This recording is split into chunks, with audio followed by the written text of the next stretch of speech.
আসসালামু আলাইকুম। Principles of finance বইয়ের chapter short term financing, working capital management বইয়ের chapter management of short term liability থেকে class number 7 যে অঙ্কটার সমাধান বোঝাবো বেশ গুরুত্বপূর্ণ। ক্লাস থেকার পূর্বশর্ত হলো এর আগে যতটা ক্লাস নেওয়া হয়েছে এই চ্যাপ্টার থেকে প্রত্যেকটি ক্লাস একেবারে প্রথম থেকে না টেনে দেখতে হবে, তাতে করে তোমাদের বেসিকটা জানা হয়ে যাবে, আগের অঙ্কগুলোরও সমাধান পারবেন। ফলে এই অঙ্কটা তোমাদের জন্য একেবারে সহজ হয়ে যাবে। বিবিএ বিবিএস ফার্স্ট ইয়ার থেকে ফাইনাল ইয়ার পর্যন্ত প্রত্যেকটা গাণিতিক বইকে তোমরা যতটাই কঠিন মনে করো, আমার বিশ্বাস তোমাদের কাছে একেবারে সহজ হয়ে যাবে। এই জন্য প্রয়োজন আমার অনলাইন প্রাইভেট কোর্সে ভর্তি হতে হবে। প্রতিটি গাণিতিক বইয়ের সকল অধ্যায়ের ধারাবাহিক ক্লাস থাকবে, তারপর আমার সাপোর্ট থাকবে। ধারাবাহিক ক্লাসগুলো দেখে নেবেন, সম্পূর্ণ সমাধান সহ পিডিএফ লেকচার শিট সাজেশন দিয়ে দেওয়া হবে। ফলে বাসায় বসে তোমার ভালো একটা প্রস্তুতি হবে। আর আমার যে কোনো ক্লাস শিক্ষার্থীরা বুঝবে, এটার প্রমাণ হলো আমার ইউটিউব চ্যানেলের প্রতিটি ক্লাস। যে কোনো ক্লাস দেখো, ইনশাল্লাহ তুমি বুঝতে পারবে। তো যারা অনলাইন পেইড কোর্সে ভর্তি হতে চাও, এই হচ্ছে আমার হোয়াটসঅ্যাপ নাম্বার, হোয়াটসঅ্যাপে যোগাযোগ করবেন।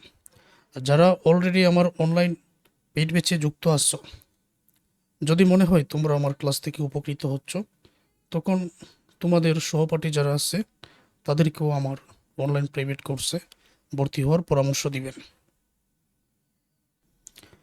তাহলে আমি মূল আলোচনা শুরু করছি। Zaman cotton mills want to borrow taka 5 lakh from IFIC Bank at Rangpur branch for 1 year period to meet the working capital requirement. Zaman cotton mills 5 lakh টাকা IFIC ব্যাংক, যেটা রংপুর শাখায় আছে, ওই ব্যাংক থেকে 5 লক্ষ টাকা ঋণ নিতে চায়। কেন ঋণ নিতে চায়? ব্যবসায়ের কার্যকরী মূলধনের প্রয়োজনে। The bank has given following alternative. Bank নিচের মেথডগুলো দিয়েছে, অল্টারনেটিভ দিয়েছে। এখন তার মানে এখানে যতটা আছে প্রত্যেকটাই কিন্তু ব্যাংক লোনের সাথেই সম্পর্কিত। এটা আমরা বুঝতে পারলাম যে এখানে ট্রেড ক্রেডিট বা ব্যবসায়িক ঋণ বলতে কিছু নেই। এইখানে বাণিজ্যিক পত্র, কমার্শিয়াল পেপার নেই। এখানে অ্যাকাউন্ট রিসিভেবল, ফ্যাক্টরিং এটা নেই, শুধুমাত্র ব্যাংক লোন, ওই ঋণের কথাটা। তাহলে number 1, 15% interest with no compensating balance. এই মুহূর্তে আমি তোমাকে প্রশ্ন করছি, এখানে বলা হয়েছে which is the best alternative for Zaman cotton mills, কোনটা বেটার? 5টা অল্টারনেটিভ দেওয়া আছে আলাদাভাবে। এটা কিভাবে আমি সিদ্ধান্ত নিব? এটা আমি সিদ্ধান্ত নিব, আমি ইআইআর বাহির করব, ইফেক্টিভ ইন্টারেস্ট রেট। যেটার কম সেটাই গ্রহণযোগ্য হবে। এখন ব্যাংক লোনের ক্ষেত্রে ইআইআর এর সূত্রটা, সেটা তোমরা আমাকে বলো। প্রশ্ন করার সাথে সাথে তোমরা চিন্তা করবে যে উত্তরটা তোমাদের জানা আছে কিনা। আই বা পি মাইনাস সিবি, সিবি দ্বারা বোঝায় কম্পেনসেটিং ব্যালেন্স। এগুলা নিয়ে আর আমি বিস্তারিত আলোচনা করছি না, কারণ এটা নিয়ে আলোচনা আগের ক্লাসেই আছে। আই দ্বারা ইন্টারেস্ট, টাকা প্রয়োজন 5 লাখ। এই 5 লাখ কি? এটা হলো প্রিন্সিপাল, এই পি এর মান। কম্পেনসেটিং ব্যালেন্স এখানে শূন্য, নো কম্পেনসেটিং ব্যালেন্স শূন্য। ইন্টারেস্ট হবে 5 লক্ষ এর কত পার্সেন্ট? 15%, 15%। খুবই সহজ, ইন্টারেস্ট 5 লক্ষের 15%, তখন এই সূত্রটা। তারপর 14% interest with 10% compensating balance.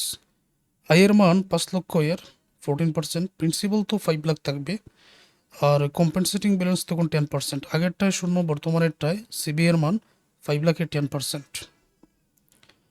3 number 12% interest rate and bank deduct interest in advance. তো অ্যাডভান্স কথা বললে শেষে কী কাজ, এটা কি তোমাদের মনে আছে? শেষে শুধুমাত্র আইটা বিক করতে হবে। তারপর আইপি সিবিআই এগুলোর মান সমান।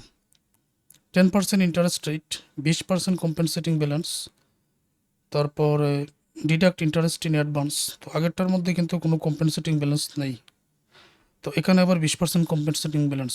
আমি আশা করব শুধুমাত্র এই সূত্রটার মাধ্যমে কিভাবে এটা হবে সেটা তোমরা ক্লিয়ারলি বুঝতে পেরেছো। 10% interest rate with monthly instalment. এখানে একটা কথা, বাৎসরিক কিস্তিতে যদি 10% ইন্টারেস্ট হয়ে থাকে আর মান্থলি বলা হয়, তখন এটার জন্য আলাদা একটা সূত্র। শুধুমাত্র মান্থলি বললে সূত্রটা আমি লিখে দিচ্ছি।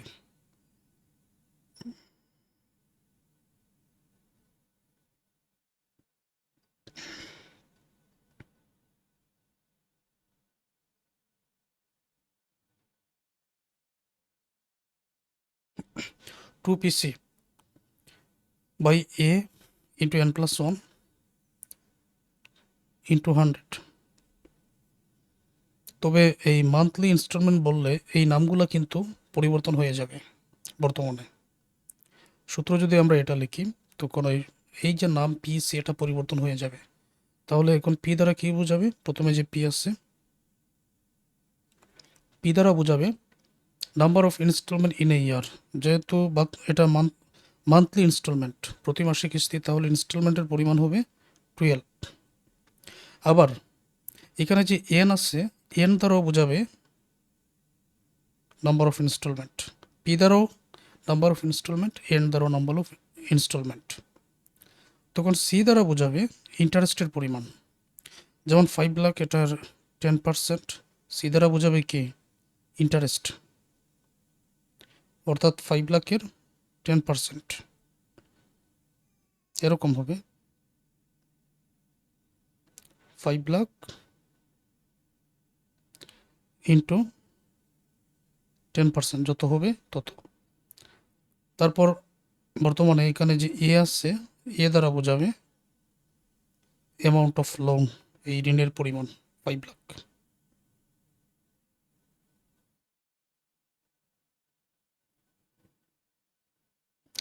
Amount of loan. তাহলে আমি আবারও বলছি, সূত্রটা এটাই হবে। পি দ্বারা বোঝাবে কি? এখানে পি দ্বারা বোঝাবে কিস্তির পরিমাণ 12টা, এন দ্বারাও বোঝাবে কিস্তির পরিমাণ 12টা, এ দ্বারা বোঝাবে শুধু ঋণের পরিমাণটা, ওই 5 লাখ। সি দ্বারা বোঝাবে ইন্টারেস্ট। মনে রাখতে হবে, এগুলো মনে রাখতে হবে, খাতার মধ্যে নোট করে নাও।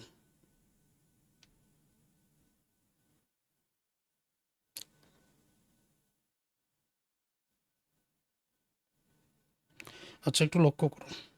এখন 15% interest with no compensating balance. 5 lakh আছে প্রিন্সিপাল, ইন্টারেস্ট হবে 5 লক্ষ এর 15%, কোনো সিবি নেই, কম্পেনসেটিং ব্যালেন্স নেই। ক্লাস একেবারে ফুল স্ক্রিন করে দেখো যাতে দেখতে কোনো অসুবিধা না হয়। তাহলে অল্টারনেটিভ 1 সূত্র এটা। ইন্টারেস্ট 5 লাখের 15% 75,000, প্রিন্সিপাল 5 লক্ষ, সিবি 0। ইন্টারেস্ট 75,000, প্রিন্সিপাল 5 লক্ষ, সিবি 0। 75,000কে 5 লক্ষ দ্বারা বা 100 দ্বারা গুণ, 15%। উত্তরটা clear? 2 number, 14% interest with 10% compensating balance. একই সূত্র, প্রিন্সিপাল 5 লক্ষ, ইন্টারেস্ট 5 লক্ষের 14% 70,000, সিবি কম্পেনসেটিং ব্যালেন্স 5 লক্ষের 10% 50,000। ইআইআর, আই এর মান 70,000, পির মান 5 লক্ষ, সিবির মান 50,000। এখান থেকে মানগুলো নিয়েছি।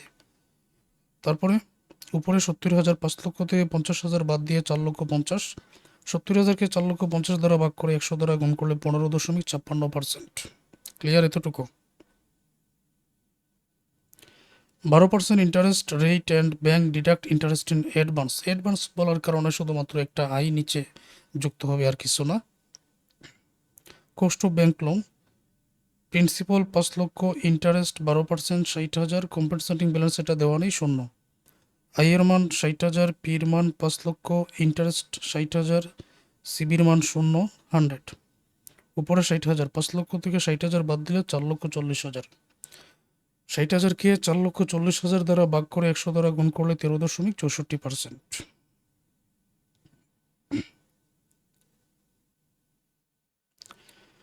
তারপর 10% interest rate with 20% compensating balance and bank deduct interest in advance. সেক্ষেত্রে আইটা মাইনাস হবে। প্রিন্সিপাল 5 লাখ, ইন্টারেস্ট 5 লাখের 10%, 50,000, কম্পেনসেটিং ব্যালেন্স 5 লাখের 20%, 1 লক্ষ। সূত্র এটা, ইন্টারেস্ট 50,000, পির মান 5 লক্ষ, আয়ের মান 50,000, সিবির মান 1 লক্ষ। উপরে 50,000, 5 লক্ষ থেকে 1,50,000 বিয়োগ করলে 3,50,000, উপরেরটাকে নিচেরটা দ্বারা ভাগ করে 100 দ্বারা গুণ করলে 14.29%। 10% interest rate with monthly instalment. তো 10% interest rate with monthly instalment এরকম বললে যে সূত্রটা একটু আগে বলেছি ওই সূত্রটাই ব্যবহৃত হবে। তো ইন্টারেস্ট এখানে সি দ্বারা প্রকাশ করা হয়, আবারও বলছি, পি দ্বারা কিস্তির পরিমাণ, মান্থলি যেহেতু বছরে তো 12টা হবে, এন দ্বারাও কিস্তির পরিমাণ, এ দ্বারা শুধুমাত্র এই লোনের পরিমাণ 5 লক্ষ। পরবর্তীতে সূত্রটা বসিয়ে দিলেই হয়ে যাচ্ছে। পি দ্বারা নাম্বার অফ ইনস্টলমেন্ট 12, সি দ্বারা অ্যামাউন্ট অফ ইন্টারেস্ট 5 লক্ষ 10%, 50,000, এ দ্বারা লোনের পরিমাণ মানে ঋণের পরিমাণ 5 লক্ষ, এন দ্বারাও ইনস্টলমেন্ট 12।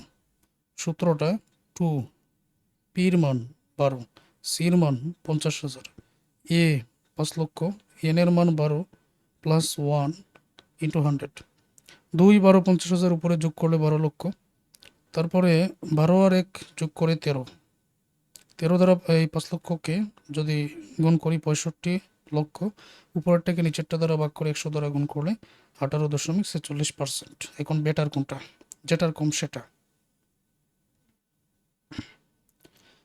1 নম্বরে 15, 2 নম্বরে 15.56, 3 নম্বরে 13.64, 4 নম্বরে 14, 5 নম্বরে 18.46। তাহলে ওই 13.64 যেটা মানে এই 3 নম্বরটাই গ্রহণযোগ্য। Alternative 3 is the best for Zaman cotton mills because it has lower cost, এটার ব্যয়টা কম, ইফেক্টিভ ইন্টারেস্ট রেট এটার কম পেয়েছি, সুতরাং 3 নম্বরটাই গ্রহণযোগ্য। আমি আশা করব তোমাদের কাছে একেবারে ক্লিয়ার হয়ে গেছে।